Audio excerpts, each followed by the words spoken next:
Welcome to Talk Business with Audrey. Hosted by Audrey Bell Carney. The show that helps everyday people turn their big ideas into successful businesses so that they can live the boss life. Sit back and take notes. Welcome to another episode of Talk Business with Audrey. I'm your host, Audrey Bell Kearney, along with my illustrious guest, Ms. Latesha Smith. She is the founder and owner of Premier Tax and Business Solutions. I'm so happy to have her. And I know you guys are going to enjoy this conversation because she and I have some amazingly long conversations about some great stuff. But she's always so very helpful. And I tell her this all the time for me because she's like this. She's like that. But here's the funny thing, y'all, and we're going to talk about this more. I was reading through what her clients had to say about her. So I've gotten a chance to know her. When I first met her, I thought she was real tough, and she is. She is real tough. But like her clients, they say things like she's considerate, she's compassionate, she cares, she connects us, she puts us on the right path. She does all of those things. Now, her business is tax, but it sounds like she's a life coach to me. That's what it sounds like to me. I know she does taxes, but when I heard one of the people say she connects us to other people, I'm like, really now? So welcome to the show. Well, thank you for having me. I appreciate it.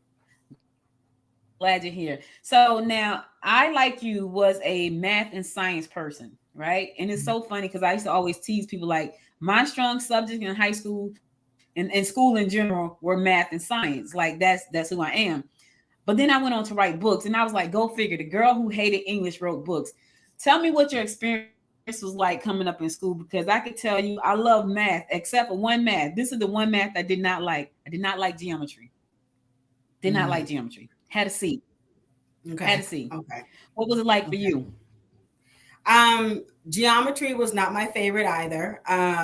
Believe it or not, math and science, like I said, has been the best, but I actually did very well in physics. And before I even started taking the class, I didn't have a love for it either, but it just pretty much came natural to me. I don't like English and, definitely didn't like history, which when I have conversations now, you would think that would not be the case. But yes, math and science is definitely has been my strongest subjects. And I love it. I absolutely love it till this day. Now, I know that now you're an entrepreneur, you have your own business, but you started out in corporate America. What did you do in corporate America? So initially, going back to a little bit of my history, I thought I was going to be a pharmacist. So that's where the math and science track came in at. And in doing so, you could either do biology or chemistry. Again, I like science, but I'm going to do chemistry. Well, by the time I got to my junior year, I was just like, you know what, I'm ready to graduate. Pharmacy is not what I want to do. And so just going into that, I didn't know, okay, am I going to do research? Am I going to teach? And so when I graduated, I actually got a job working in a laboratory in Savannah, and I worked as a chemist. So I did that for almost 15 years in a couple of different laboratories. And I got all the way up to where I was a quality assurance manager. And I audited different laboratories and audited people at the office. But I was mainly responsible for making sure that we were a pool and spa company, that whatever they put out was actually doing what it was supposed to have been done. It's funny because as you were talking, my husband works in pharmaceutical right now. He's a pharmaceutical senior manager in engineering. So as you were talking, I'm thinking, if she didn't have a business, they probably will hire you on the spot, because that is an industry where it's hard to find excellent workers. And when someone is referred to them, they hardly ever say no. It's crazy, but people leave the industry so quick. So you decided to make, and that's what's surprising to me is those are good paying positions, but people are out of there. So what made you decide to take that leap? Because, entrepreneurship is very unsteady most of the time. There is no set paycheck. There is no, I'm going to get paid on Friday. I'm going to get paid on Tuesday. There's none of that. It's like, I might not get paid this week or this month. What made you decide to leave corporate America and take that leap? I wish I can say it was planned, but it really wasn't. So after working at this particular company for right about 5 years, once I got into it, I loved it. I loved what I did. I loved the environment. And so in my mind, I was going to work really, really hard and I was going to be the next CEO of this company. Well, after about going through 3 different positions of not getting promoted for it, I was like, you know what? This is just not for me. I need to figure out something else to do. And at the time, my spouse worked full time, was also an entrepreneur. And so I got a little taste just from working in the background, helping him. And so a colleague of mine had a janitorial franchise that he was working part time as well as working full time. And so that was my first introduction into being an entrepreneur. Okay, so we've all had this journey of different businesses as we, as we like got on this path. You started out in janitorial. Now I've heard people who have started out in that space and they were like, that is one of the hardest spaces ever because it's hard to find good talent, good workers, good partners, whatever you want to call them. It's just hard. What was Yes. your experience like when you did that business? Exactly that. And not only that, I had commercial contracts. So one of my worst contract was working at a truck stop. Whew. When I tell you that was not pretty, it was not pretty. And so, yes, if you're trying to hire someone and then you tell them the type of contracts you have, especially a truck stop, who wants to go and clean that area? And if anyone that knows me, they'll know I'm surprised she even did janitorial because I can't see her actually going and clean somebody else's toilet. But again, it wasn't so much of me actually doing the physical work. My mindset was always I was going to hire someone. But again, as an entrepreneur, that's easier said than done. Usually what you have in your mind is pretty much not exactly what happens. Not at all. And here's the thing, when you're just starting out, it's you and you and you. Exactly. And you. And exactly. So I heard someone say one time they had a cleaning company too, but it was like a home cleaning company, which I was like, yeah, that definitely probably wouldn't work for me. Right. They were saying that they had to actually go in and physically do the work when people called out. And I was like, so how does that work? It's like, what do you mean how's work? I got to go do the work. And I was like, ooh, that sounds like a lot right there. So I totally understand that. Now you decided to leave that business. And what was your next venture? My next venture after that was going into real estate. Again, now you're going from cleaning, someone's commercial property to now, okay, real estate sounds more sexier. You can sell houses, you can show property. You definitely are not going to get dirty for this job. You actually dress up. But again, I am not originally from Georgia. So what people don't tell you is that you kind of have to have some type of clientele. Well, because I'm not from here, I didn't have one. So what ended up helping me is doing cold call, and that is not easy at all. So I got into real estate. I did okay with that, but just like everyone else, I got into it at a time where the market was changing. I got into real estate in 2005, and by 2008, the market was pretty much almost rock bottom. So once again, I found myself like, crap. Now this is business too. What is next? What am I going to do? And that's pretty much, what happened with me with real estate. The real estate market, people think it's sexy. I went to go take my license because I was going to be a real estate investor. And I was like, well, maybe I should go get my license because, it's going to help me find the deals. And I remember talking to a broker and this was funny. I remember talking to the broker. She was a Caldwell broker agent, which you don't see a lot of blacks as a Caldwell broker agent, right? And she had a Caldwell brokerage and she said, I really wish I could find somebody who wanted to sell $1 million property. So in my mind, you done seen all of the shows on TV.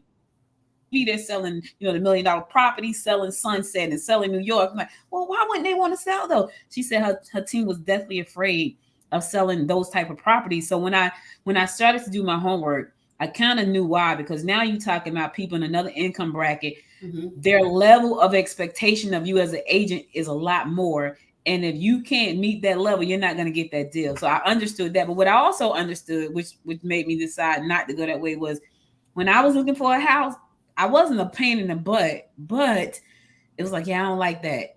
I don't like that either. Oh, I don't like the way that looks either. I knew right then and there, if I had another me doing that all day long, I would lose my mind. So that was a no for me. So you got there. You went through the whole process to get your Right. license. I stopped right at the door, like, yeah, that's gonna drive me crazy. Like, I'm not gonna do that. So now you've done 2 businesses. You've been on the, you've been in commercial janitorial, you've been in real estate, which people think is sexy, and it is sexy. And TV has embellished that a whole lot over the They years. have. They And of have. course, it didn't. That wasn't it either. So now what? So life happened, and of course, and again, the market. So I ended up having to go back to work. And now that I've had gotten a taste of being an entrepreneur, my mindset was like, "Oof, I am not going back to corporate America. I just don't have the bandwidth to do corporate America." But life happens. Like I said, went through a separation. I have now at this point 2 kids, going into my third. What am I going to do? And so after I got out of real estate, I went back and got a job working at a company here in Georgia.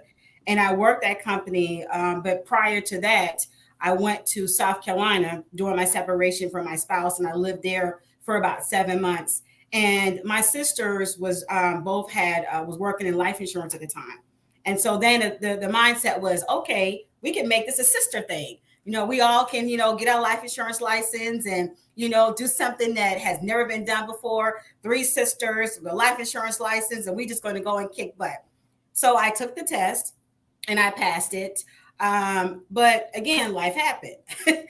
You have all these things in your head of how it's going to be and how it's going to work out. And it just didn't work out that way. So then I relocated back to Georgia.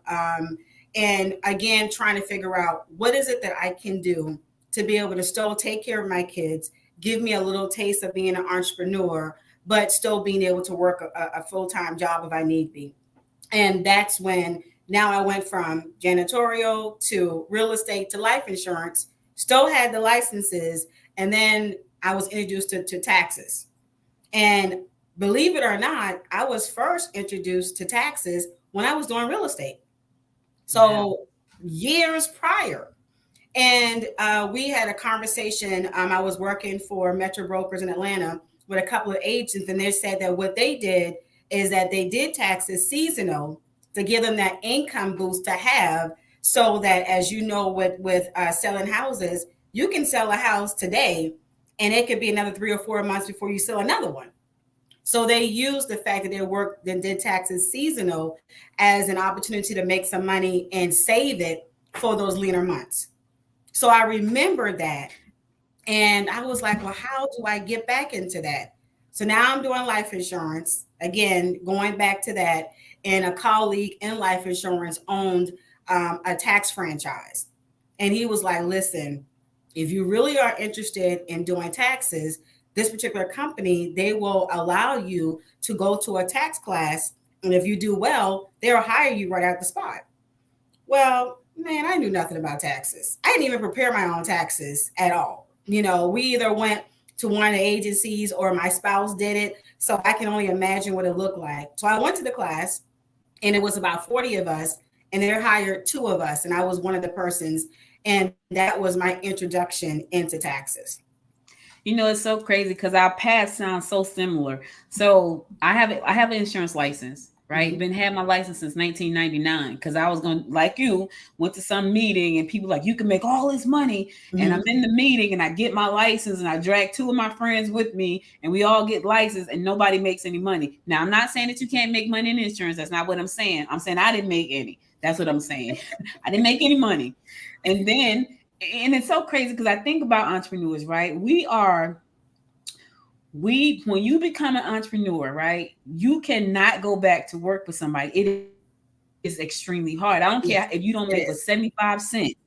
Yeah. Listen to what I'm telling you. The minute you get the freedom of being an entrepreneur, you can make 75 cents like I ain't going back. Yeah. You don't know how you're going to eat. You don't know how you're going to pay the light bill. All you know is, oh my God, the level of freedom that I feel right now, I'm not going back. Yeah. And so I thought about that and I was like, okay, I can't do this insurance thing. No, this is not going to work. So we have such a similar path. And I'm sitting there saying, okay, so she did that. I tried real estate. I tried insurance. I almost became a tax preparer. Almost. Wow. Went to Liberty, right? Mm-hmm. Was going to go through the training. They took me through like the first couple of days. Now, I'm from Jersey. All right. I know how I used to be when people had to do my taxes. And if you screwed up one iota, it was a problem for everybody. Mhm. So they take me through this training and I felt like they was doing a horrible job. And I was like, these people are not about to fight me for their money because I Mhm. done messed up their taxes. That's exactly what I thought. They're gonna fight me because they're not training me right, and I'm gonna mess up somebody's taxes, and they're gonna come and they want to fight me, and I'm gonna have to fight them. So I knew that was not it, and I said, you know what? But my husband kept saying, "Well, do it anyway." I was like, "Nah, they're not training me right. Mhm. I'm not gonna do that." And so I didn't do it because I felt like I was gonna have a problem with people and their money. So okay, so you and I have you real estate. You went all the way through life insurance. We both got licensed. Taxes. I went halfway. You went all the way. Now your company is doing great. Not only is your company doing great, your clients seem to love you. Tell me about your customer service model because when you can get clients to say great things about you, that must mean you must have a wonderful customer service model. So what's your customer service model? For me, customer service is everything. You know, when I first got into my company, of course, my whole mindset was I want to do everything opposite of what I learned in corporate America. And obviously, that's not, 100% everything you can do. What I learned is that you have to meet people first and foremost where they are. And people will do business with people that they trust and they like. And so for me, that's what it's all about. Having a conversation and meeting them where they are. At the end of the day, I am no different than them. No different. I just happen to be on the other side of the table that have taken the classes and done the work to be able to do what I am doing. So, in understanding that, then I have to treat you accordingly. And so, we do a lot of things here. We have fun. We do a lot of things for our clients to show them appreciation because going back to what you said before, I don't want to go back to corporate America. So, in order for me to not go back to corporate America, I have to have clients. So therefore, to me, and the way I look at it, it is much cheaper to keep a client happy than to spend the money to go get a new one. So keep the ones that you have happy, and that's why customer service is huge for me. I know you told me you're the queen of cold calling. Yes, People hate cold calling. It's yes, like it's yes. like worse than public speaking for let me say that. Cold calling for me is worse than public speaking for most people. I do public speaking all day long before I do cold calling. How did you Would you always open to cold calling or did you just push past the fear? Absolutely not. Absolutely not. I hated it. So a mentor of mine, shout out to Beverly Curry if she's on the line. I always give her roses for this. When I was a real estate agent, like I said, I didn't have a market, and so back then, you use the white pages and you literally go in and you get the people's name and number and you do all these things. And so we came up with a script for me to actually make the calls. And I remember my first call, the person cursed me out and they hung up on me. And so I looked at her and I was almost in tears. And I'm like, I can't do this. This is not for me. And she was like, Latesha, let's say the person's name was Joan.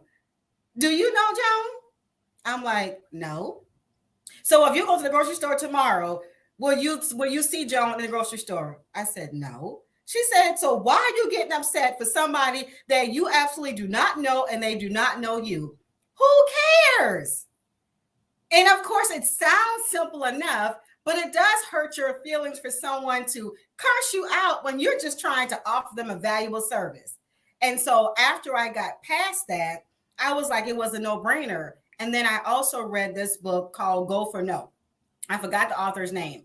And the whole point is, again, I talk about mindset a lot. Change your mindset and you'll be fine. So the book just talks about instead of you focusing on you trying to get people to say yes, focus on the no. Because if you focus on the no, inevitably you're going to get yes. But what you're doing is you're searching for the no. So you're going to make the calls and you're like, okay, I'm going to get 10 no's today. So you make your calls and you're getting 10 no's. So you expect to get the no's. So therefore it doesn't hurt your feelings. And with you expecting that and it's not hurting your feelings, what happens? You end up getting a lot of yeses. And that changed my whole mindset on how to do cold calls. And that's why it's not a big deal for me anymore. I feel like you should do a power hour of no's. Like people need to pay you. Like people need to you. So listen, I've done a bunch of things in my life, right? Network marketing is one of those things, right? Mhm. And so in network marketing, they tell you we're gonna do a power hour. And what that means is that you're gonna get on the phone for an hour. We're gonna all get on at the same time, and we're gonna Mhm. call every friend and family member we know for an hour. Well, we need to do an hour of just the power hour of no's. We want you to get 10 no's, and on that 11th one, you should be able to get a yes. So you need to do that whole power. I'm just don't listen. She knows that I will bring her millions of ideas. So I'm just throwing We that out can there. do it. I can do it. The question is, will you or whoever else we get along to do it? Because again, it's not that you're going to get 10 calls and all 10 calls are going to be no's. It may take you 50 calls to get 10 no's. Well, okay. So are you saying them to get 40 yeses? Because if that's the Not case, we necessarily. okay. Because I again, was about to say we're gonna start this tomorrow. not necessarily because you might call someone and so you're getting another call, you call someone, they may not answer. So you got to go to the next call. They may not answer, go to the next call. Now, what if you're saying you want to get 10 no's, so that person might say yes? Because remember, you're trying to get the no. So then the next one's like, God dang it, I got 5 yeses. So you should be excited you got the 5 yeses, but you have 0 no's. So you got to continue to make the calls, get the no's. Now, the great thing is you're getting all these yeses, but remember, we just said you got to get 10 no's. So that might take you an hour, 2 hours, 3 hours to get it. But you got the results more so than you wanted because you got the yeses. Yeah. I think that's a cool way of doing stuff. And I can remember those days where I would be sitting there sweating bullets because I got a call. Not I'm calling people that I know and love. Like, no, they're gonna say, "Well, okay, what you need, Audrey?" It was just as painful, just as painful. Right. Um, what do you say when people say, because as entrepreneurs, we can be multi-passionate, Mm-hmm. right? That's my new word, y'all. Because back in the day, it's like, oh my God, you do too many things. We're multi-passionate. Mm-hmm. And so what do you say to the person who's saying, well, you've done all of these things? Now I know the answer to this, but there's Mm-hmm. somebody who's watching right now who may not know the answer. What do you say to the people who say, oh my gosh, he does so much? Well, I mean, the first question I would ask is, what is so much? Because the Mm, thing is, again, as an entrepreneur, we think differently.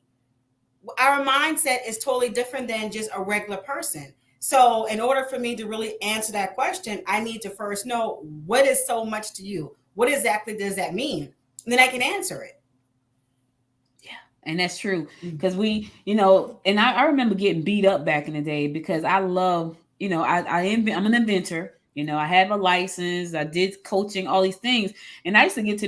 It was to the point where I felt embarrassed to say, "Well, I do this thing and this thing," because I didn't want people to look at me like, "Okay, she's doing something else. What's she doing now?" And you don't tell people. Now today, fast forward to now, 2023. If you don't have 7 streams of income, you're not on that millionaire path, right? Right. So to say I got 7 different things going on, it's not like, oh, she do too many things. It's like, girl, you need Mm-hmm. like 4 more. You got to Right. add 4 more to that thing. So it's a little bit different today. There's some people right now who are looking at you and they're saying, man, she's doing really well. I want to get into this industry. What do you say to that person? Well, for me, it's not just that simple of I want to get in this industry. And obviously, because look how many different businesses that I started before I even got here. So going back again for me is all about mindset. The question is why? Why do you want to get into this industry? What is your reasoning? And I'm quick to tell people any business that you get into, if your whole mindset is I want to get into it because I want to make a lot of money, I'm telling you right now, you already messed up. You already messed up Yeah. because the making a lot of money is not going to fulfill you. And not only that, what I've also learned is that for a lot of clients, they may be good at, I'm a great designer, or I'm a really good barber, I'm a good landscaper. But when it comes to the business side of it, not so much. Yeah. So the biggest thing is, again, why do you want to get into this industry? And once we can answer that question, we can figure out, is this industry meeting the why that you just said? Because it may not be. And what you don't want to do is get into something for a reason that it doesn't meet, and then you get out of it, and then you're like how we were, and like how I was. You spend 15 years spinning your wheels trying to figure out well, what is it that I want to do? And so that's my thing. I want to do everything I can to help people not go through the same cycle I went through and spend 10, 15 years in a job that they absolutely hate. And then spend another 10 years trying to figure out, well, now that I hate this job, what else am I going to do? And then you end up half of your life, I wouldn't say it's over, but you live half of your life. And it's like, now you're afraid to do anything else because you're afraid that I'm too old to do anything now. And I want people not to get there. You know, my husband and I just literally had somewhat of a similar conversation today, like today. So he was coming home. He works in Marietta. We live in Lawrenceville, which is about 55 minutes in traffic on a regular good day. So imagine like right now coming home, it's horrific every day. And I said to him, hey, because he called me, hey, say, I'm playing in traffic. This is him every day. So I said to him, boy, maybe you need to think about changing careers. He's like, and do what? See? And do what? And I'm like, because he's been doing that since he was 18 years old. We old people now. He's like, and do what? And so I'm throwing out some stuff like, well, maybe, which I know him. So I'm like, that's not going to work. I remember I wrote a book some years ago called From the Home Front. And I remember they had a book fair in Harlem, New York on 125th Street. And I went over there. I had all my books. I was excited. My book was called From the Home Front: How to Start and Run Your Home-Based Business. Because back then, home-based businesses were all the rage, and I was in that industry. And I remember a whole group of people just gathering around my table, and I was signing books. And they were doctors and lawyers and chiropractors and dentists. And I'm looking at them, and they're talking to each other like they know each other. And I said, hey, why do you guys want to start a home-based business? Oh, I hate what I do. Well, aren't you a doctor? I am. Aren't you a dentist? Yes. Chiropractor? Uh-huh. I hate what I do. Well, why did you do it? Well, my mother said, my father was, my uncle said, my grandmother thought, and I was like, oh, so you're right. There are so many people out there who they don't know what they want to do, but the worst part about that is they're following somebody else's plan for their lives. So, and sometimes you don't know what to do, so you take that path. But here's the thing, you got to have some courage to make that pivot. You did. You made the pivot. In making that pivot, what kind of challenges did you run into? Woof. I actually, like I said before, I worked at the company getting all of what I would consider the background information about how to prepare taxes, right? And so I worked there for a couple of years. So you're thinking, okay, this is easy. I'm just going to transition from working for someone else and then working for myself. Once again, in your head, this thing plays out like it's easy, it is simple. Then when you get into it and you're like, oh my gosh, it's a lot, and so in taxes, especially, the laws change for a lot of different things every year. So if you're not actually taking the classes and staying abreast of the tax laws, you're already behind the 8 ball. Not only that, trying to find what is the market that you want to be in. I'm a person, again, I always want to help everybody. Well, in business, not saying you can't help everybody, but everybody that you're helping needs to be able to pay you. Because we just talked about this earlier. If this is what you're doing full time, which I do, if I am not working with a client and getting paid, my family and we are not eating, literally. So while it's good to where you want to help everybody, you have to also understand when you have to be able to walk away. And for me, it took years for me to be able to understand that. And that was the hardest thing, because it's like people will give you all these sob stories of why they can't pay you, or why your prices should be this amount, or, well, the person down the street, they said they can get me back this amount of money. And it's like, well, that's not what I'm doing. I'm just not doing that. And then, of course, when you decide that I want to work with a certain type of clientele and my price is going to be this amount, then you get pushback from that as well. So again, going back to mindset, you have to know your value. You have to know your worth. You have to, and it's unfortunate as an African-American woman, especially, we get a lot of pushback from people because they feel like, well, I shouldn't have to pay you that. but yet you will go to an H&R Block, you will go to a Liberty Tax, and you won't even get half of the level of customer service that I give you, and you will pay them 3 times what you want to pay me. And then if you go back to that same person next year, guess what? They're not there. Right. We are here all year round. So, we talk a lot about, that I do taxes, but that's not all that I do, but I do prepare taxes year round, so I had a hard time with that. I had a hard time with time management. Woo. Because again, when you own your own business, you're it. You're the secretary. You're the social media expert. You're the one that's doing the taxes. You're the one that's doing all the research. You are even the person that's putting together the little tax folders. You are doing it all on top of being a single mom. So it's the one that our head is not like this from all the hats that we wear. Okay. It's the one. It's the one you're not, and it's true. It's so funny because I thought about as you were talking. So you're right. They will go to H&R Block. They will go to Liberty. They will go to all these tax places. But here's what they're not getting. They're not getting life coaching. Because I swear, when I was reading what your people were saying, I was like, that's life coaching. I'm looking around like, that's life coaching. She's doing life coaching. She's doing business connections. She's helping you with your taxes. Mm-hmm. Now let's talk about this because I think this is something that a lot of us miss out on, including myself. I missed this. As a small business owner, there are so many tax advantages that we miss because we just don't know. Mm-hmm. And we have not taken the time to sit down with a financial professional like yourself. We would never know. Mm-hmm. And I put myself in there because I said to Latesha, man, I've never done this before. And y'all, I've been an entrepreneur for 26 years. This was the first time I actually sat down and went through my finances and was sitting there like, oh my God.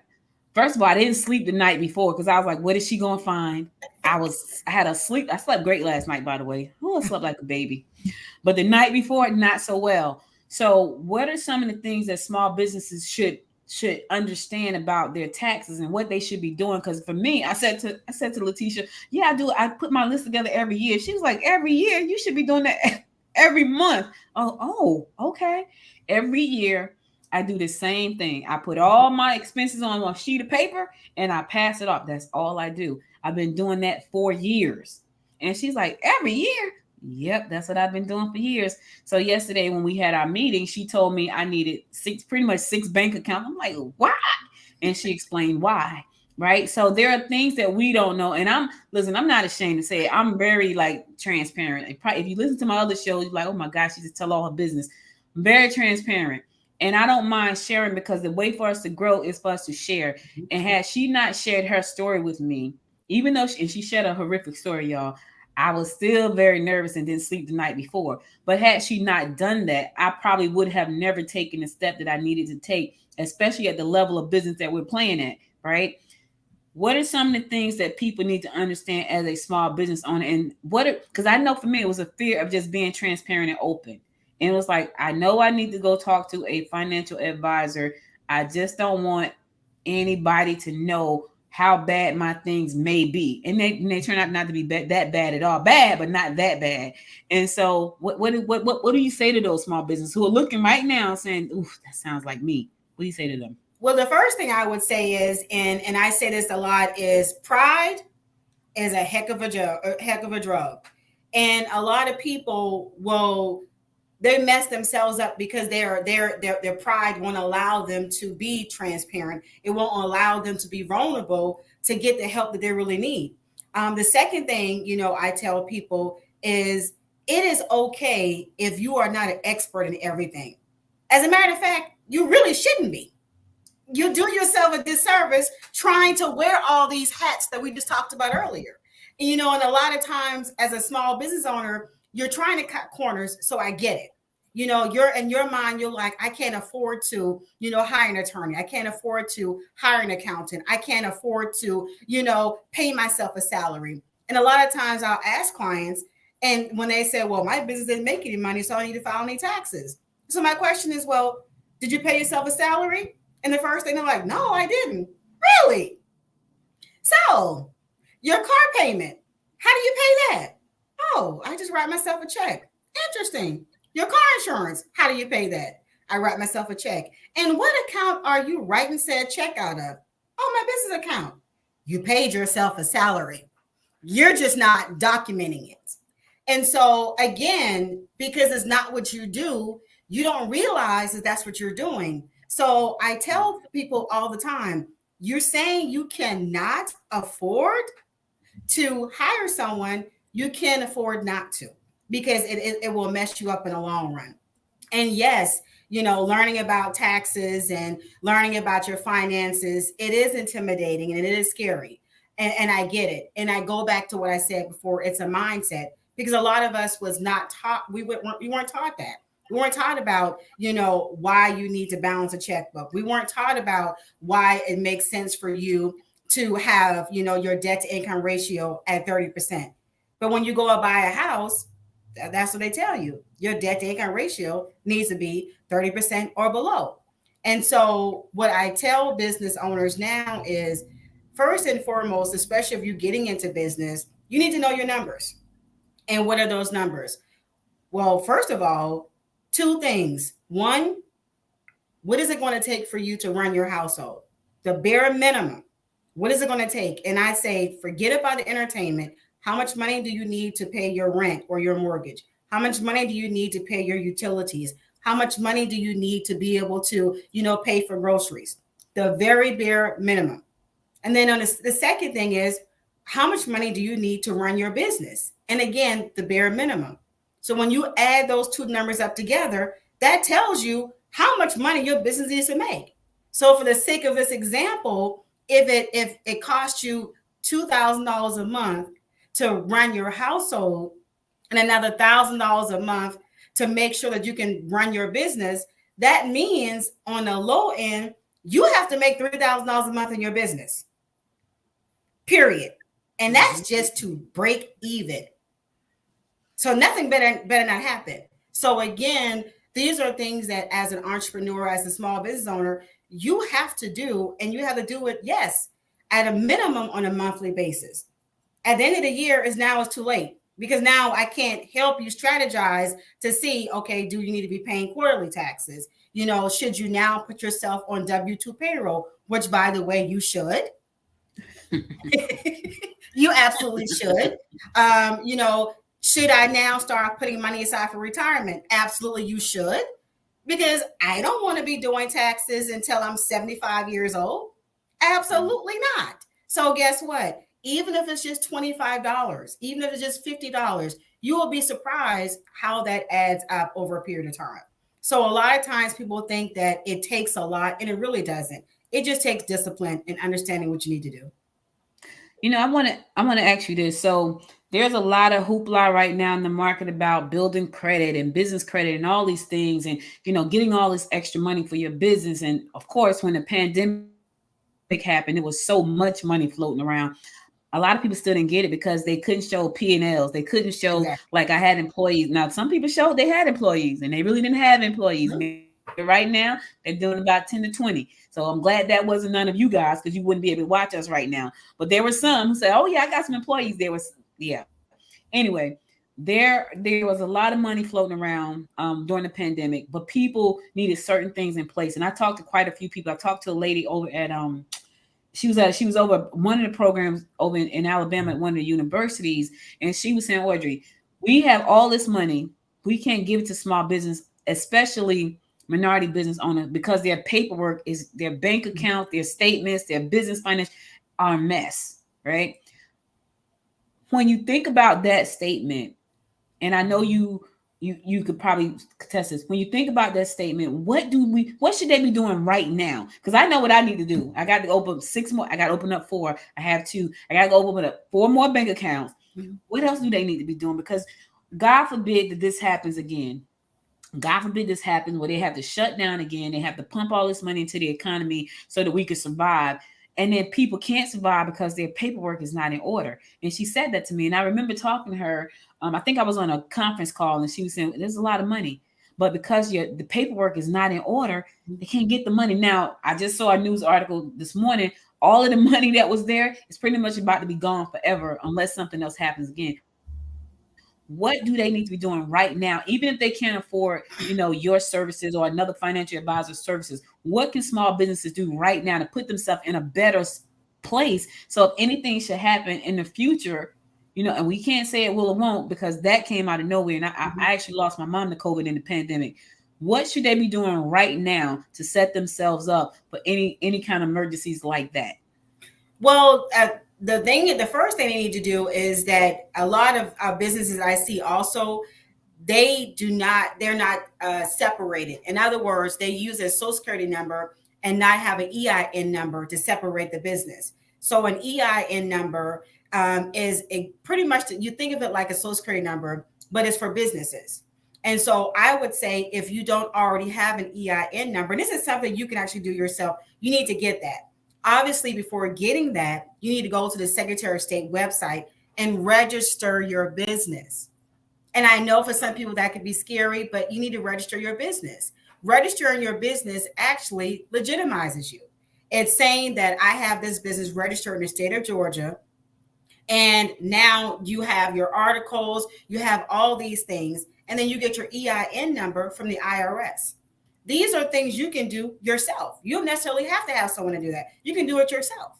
And let me just say this real quick. Let me tell y'all something. The easiest thing you can do is get your EIN number. Trust me, you can call the IRS for a million things. They're not going to give you any red tape to get that EIN number. You want to do it online because they want their money. So am I right? Am I lying? It is very easy to get it. Very easy. And actually, you can get it right. Yep. As soon as you are applying for it, you can get it right then and there.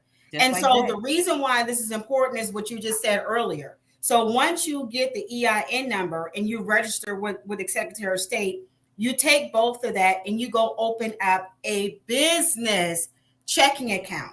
So you're legitimizing yourself even further. And why that is important is because it shows that you have separated the business from you yourself, the person. That's the paperwork that they're talking about, that when they're asking for to be able to see, well, do you even have a business for us to loan you money? Those are the things that they're going to be looking for. And then once you start doing that, now you can start to separate, okay, I'm going to put this amount of money in my checking account and my business checking account. And then also you put yourself on payroll. Now, obviously, it also depends on what type of entity that you've established in order for you to be on payroll. And that's another conversation, but you can absolutely do that. And in doing so, not only are you paying taxes, but again, you're also paying into unemployment. So if we get into a situation again, and there is no money to have, you can apply for unemployment because your company, which is the company that you own, is paying into that for you as an employee. The only reason why a lot of people was able to qualify for unemployment through the pandemic is because of that. It was a pandemic. If this was just anything just regular, they wouldn't qualify because as a contractor, which is someone who doesn't pay taxes or not W-2, you're not paying into unemployment. So you wouldn't qualify for it. So you as a business owner, and again, depending on your entity, you are the owner and the employee. So ABC company is paying Latesha Smith, the actual employee, and ABC is paying into unemployment for Latesha Smith. That's one of the ways that you establish yourself and you put yourself in a situation to where if you need to get money, you can, because you can show the history of the business being open. You can show the history of you paying yourself a salary, as well as you talked about it earlier, having a profit and loss statement and a balance sheet. People think that you have to use a software to do that. You really don't. You can use an Excel spreadsheet and create it yourself. Now, let me say, if you have no idea about what a profit and loss statement and a balance sheet is, then you probably need to go ahead and hire somebody else to do it because you're going to mess it up. And these are documents that they will ask to be able to prove the legitimacy of your business along with your taxes to lend you money. I can tell you this. I have I have QuickBooks that I pay for every month. I think the only thing that's in there is my name. I know y'all. Shameful. Listen, I told y'all, I keep it real. It's shameful. However, and I've been paying it probably 3 years. Wow. Yeah, yeah. It's the only thing in it is my name. And you know what? Every year at the end of the year, December, I take all my expenses and put them on a sheet of paper and hand them off. I'm just giving QuickBooks money every year for no reason. And they love it. I'm sure they do. Like I would love it too. Somebody just gave me some money for no reason. I don't have to do nothing. They don't have. I don't even know if they updated the software. It could be year 2022. All I know, it may outdated. I don't even know. I haven't. I don't know. It's shameful, y'all. But here's the thing. I'm getting better because I have a financial advisor who's helping me to get myself together because we're on our millionaire journey run right now. And so I need to be able to manage the millions once they hit my bank account. Absolutely. And I can't be playing around like that. So that being said, what you got going on? What's next? Well, I mean, being a part of the Gwinnett Women's Chamber has been such a blessing for me. I'm excited about all of the things that we have going on in the chamber. And for those of you who are watching or listening, you do yourself a favor and go and look us up. So what's next? I don't know if we could talk about it. Is writing a book. What's next is going on a book tour.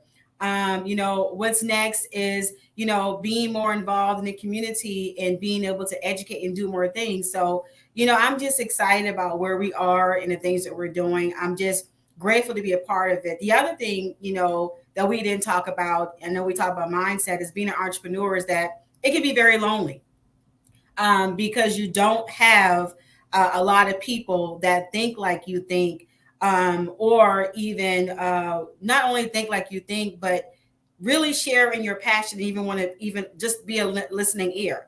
And so a lot of times you do find yourself like, I feel like I'm the black sheep. I feel like I'm having a conversation, or I'm in a university of one. And so, that's a lot of times too why you spend years by yourself trying to figure it out, because you don't know if you can trust someone or you've had those experiences. And so the Gwinnett Women's Chamber, which is made up of a lot of diverse women, was created intentionally as an opportunity for women to work together.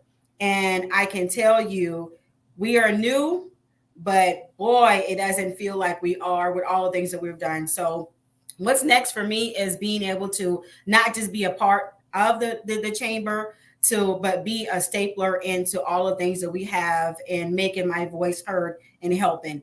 And Audrey, even though she's the one that's doing the interview, she is very modest. She's actually the founder of said chamber. And, I'm just so grateful, like I said, to be able to be in business with a lot of these women that are doing some great, great things.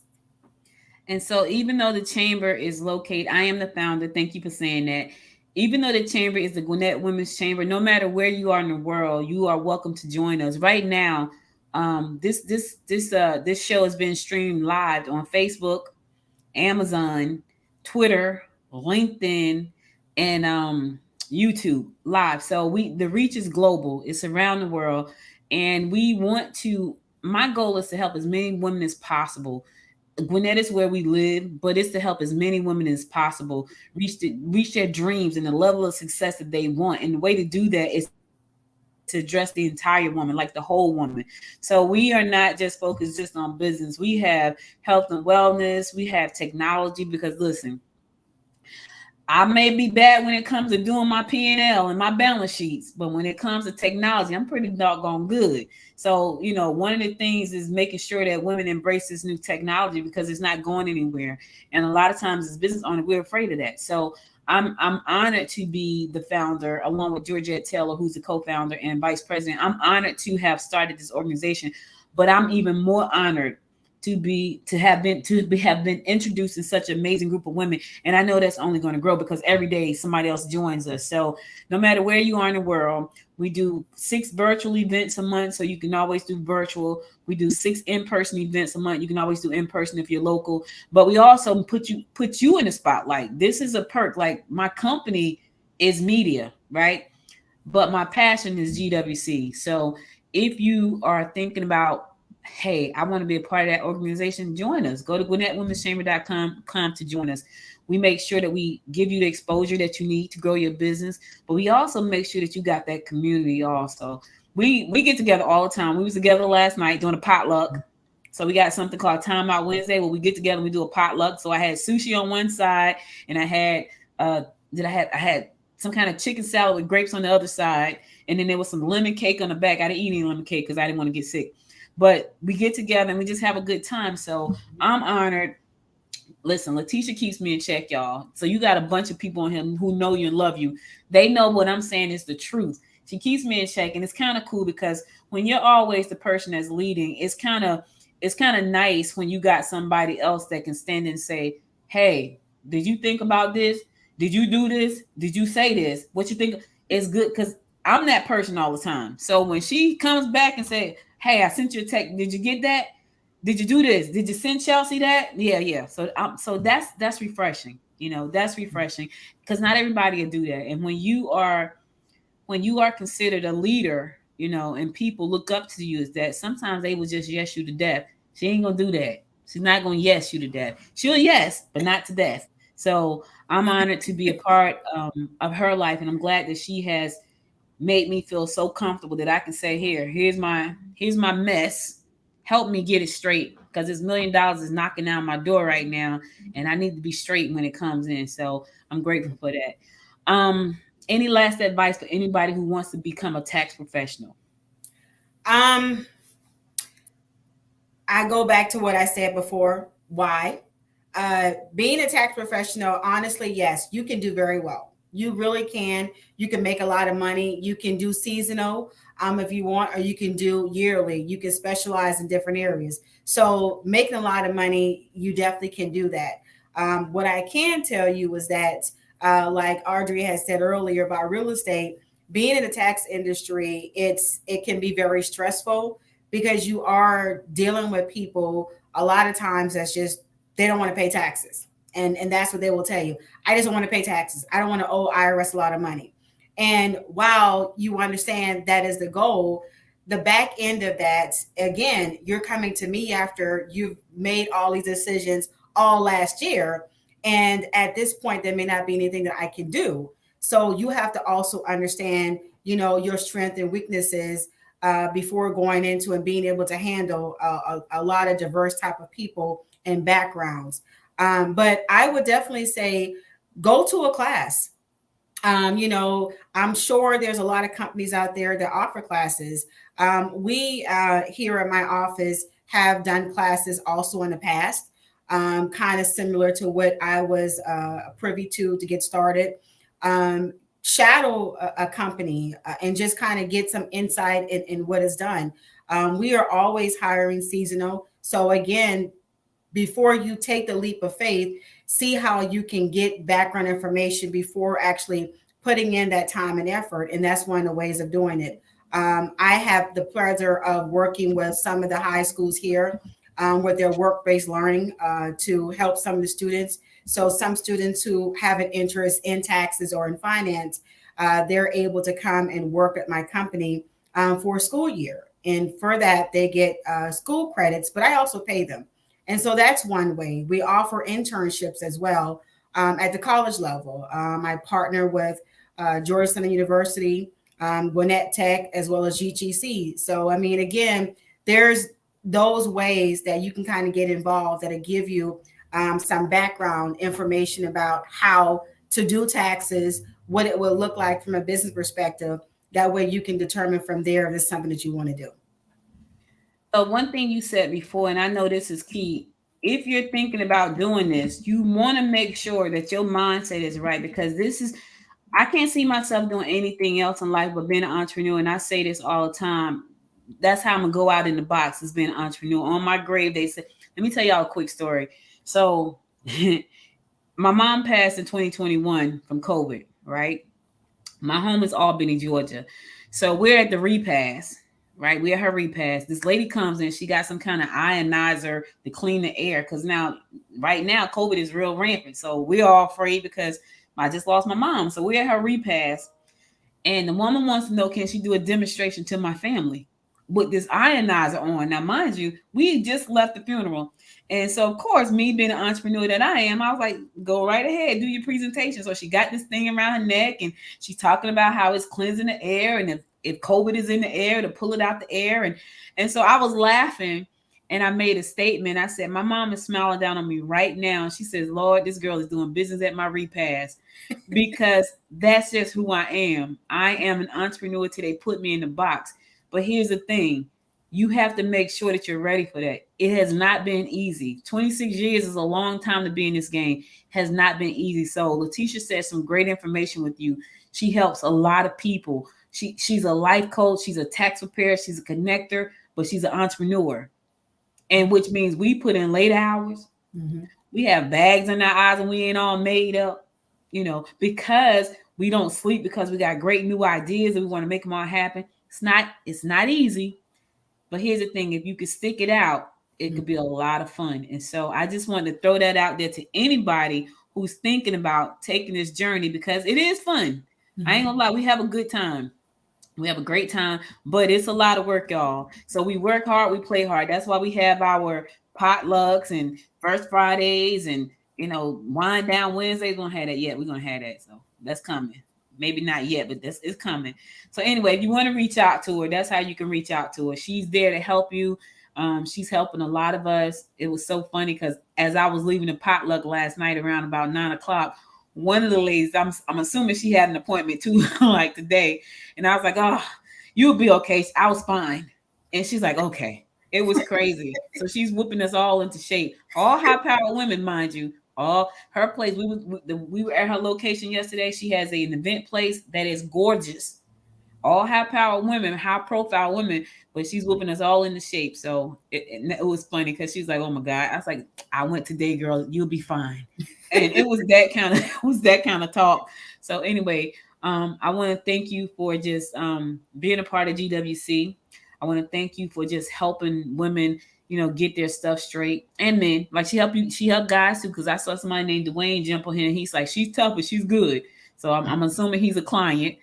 So shout out to him. So she helped men and women, y'all, but she just happened to be a part of one of the greatest chambers in the world. That's Gwinnett Women's Chamber of Commerce. And you can be there too. All you got to do is go to GwinnettWomen'sChamber.com and it's right there. So thank you again for this interview. I really appreciate your time. And thank you for everybody for chiming in. This has been a very active interview. I mean, I'm like, yes, I love it. Shout out to the Latesha hive. She got a beehive. Shout out to the hive, baby. I appreciate it. I appreciate everyone for tuning in, and I appreciate you for having me. And I'm excited. Look forward to being able to do this again. You got it, sister. We got good things. We're going on a book tour. So you'll hear, listen, y'all make sure y'all get on the email list. We are going on a book tour in this fall because we've all written books and we are going on tour. So, what's the name of your book again? I'm talking to you. The name of my book is called So You Think You Want to Be a Boss? A guide to go from having a boss to being a boss. There you go. Listen, you're going to get it on the book tour or at a store near you, coming soon. Okay. All right. All right. So listen, guys, thank you guys for joining us. We'll be back again on Monday with another great woman from the Gwinnett Women's Chamber of Commerce. Okay. Wait, somebody said they needed to hear this today. I needed to hear this today. I can't wait to meet you. There you go. Oh, bam, awesome. Baby, bam. Thank you. I appreciate that. Yes. There you go. We'll be back again on Monday with another great interview, and then again on Tuesday. So if you want to know how to get government contract, I don't care where you are in the world, the government has a lot of cash. So, and you might want to get your hands on some. Here's the thing: she has three. She has 3 government contracts and she's not certified. Now I know that there's some people out there saying that's impossible. It's not impossible. And one of her contracts is 7 figures. So if you don't want to miss that episode, be sure to make sure you subscribe to the show. If you're looking at me on Amazon, if you're looking at me on Facebook, if you're looking at me on Instagram, wherever you're looking at, subscribe to the show. YouTube, subscribe to the show. So that way you make sure that Monday you listen to that. Shantae House is going to be the guest. She's going to be talking about how to get government contracts, even when you're not certified. She can say that because she has 3.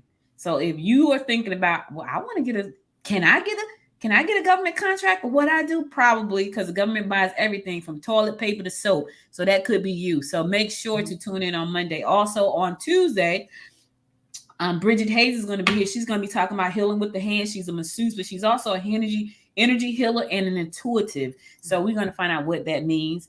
And how you can heal yourself with your own energy. That's exciting for those of you who are into alternative medicines and alternative health. She's also a juice entrepreneur. She has a couple of different juices that you make. So you want to make sure you subscribe to the show so you can tune in on Tuesday as well. So Latesha, enjoy the rest of your evening.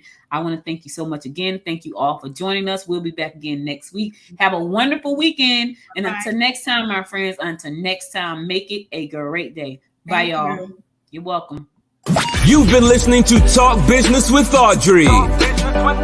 Bringing you another powerful resource to help you start or grow your business so that you can live the boss life. If you enjoyed this episode, subscribe to the show now, share it with your friends, and drop Audrey a note over at www.talkbusinesswithaudrey.biz.